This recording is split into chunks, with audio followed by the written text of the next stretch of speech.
সেই বুড়ি শুনেছে মক্কায় এক জাদুকর এসেছে। যেই জাদুকর যার সাথে সাক্ষাৎ করে তার ধর্ম ছিনিয়ে নেয়।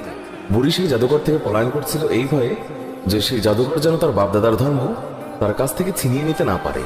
হঠাৎ সেই রাস্তা দিয়ে মহানবী সাল্লাল্লাহু আলাইহি ওয়াসাল্লাম যাচ্ছিলেন। বুড়ি মহানবী সাল্লাল্লাহু আলাইহি ওয়াসাল্লামকে দেখে বলল, বাবা, এই মালগুলি আমার মাথায় উঠিয়ে দিতে পারবে কি? মহানবী সাল্লাল্লাহু আলাইহি ওয়াসাল্লাম যখন মালগুলি তুলে দিতে গেলেন তখন তিনি দেখলেন মালগুলো খুবই ভারী, আর এত ভারী যা বুড়ি উঠাতেই পারবে না। তখন মহানবী সাল্লাল্লাহু আলাইহি ওয়াসাল্লাম তিনি বুড়িকে বললেন, এটার তো খুবই ওজন, আপনি যদি অনুমতি দেন আমি আপনার এই মালগুলি আপনি যেখানে বলেন সেখানে দিয়ে আসব। বুড়ি তো খুবই খুশি, সে খুশি মনে অনুমতি দিল। মহানবী সাল্লাল্লাহু আলাইহি ওয়াসাল্লাম সকল মালপত্র নিজের মাথার উপর তুললেন আর বুড়ির সাথে পথ চলতে লাগলেন।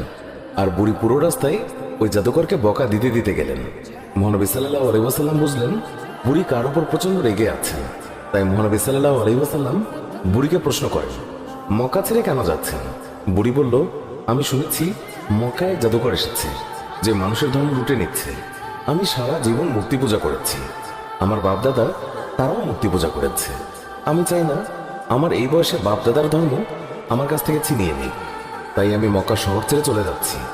মহানবী সাল্লাল্লাহু আলাইহি ওয়াসাল্লাম বুড়ির কথা শুনে তার মাল ফেরত দেননি, বরং যত্নের সাথে মাথায় করে বুড়ির সব মালামাল বহন করে নিয়ে গেলেন।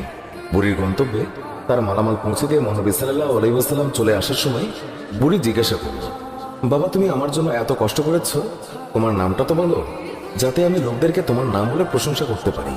আমি মক্কা থেকে এক জাদুঘরের ভয়ে পালিয়ে এসেছি, সাথে আমি মানুষের কাছে এও যেন বলতে পারি যেই মক্কায় জাদুঘর আছে সেই মক্কায় তোমার মতো উঁচু মনের নওজওয়ানও আছে, উদার পরোপকারী যুবকও আছে। আমি তাদের কাছে তোমার নাম বলে বলে প্রশংসা করব। বুড়ির কথা শুনে মহানবী সাল্লাল্লাহু আলাইহি ওয়াসাল্লাম হেসে দিলেন আর বললেন, যে জাদুঘরের ভয়ে আপনি মক্কা ছেড়ে এসেছেন সেই জাদুঘর আপনার সামনে দাঁড়িয়ে আছে। বুড়ি বলল, সত্যি সত্যি আপনি মুহাম্মদ?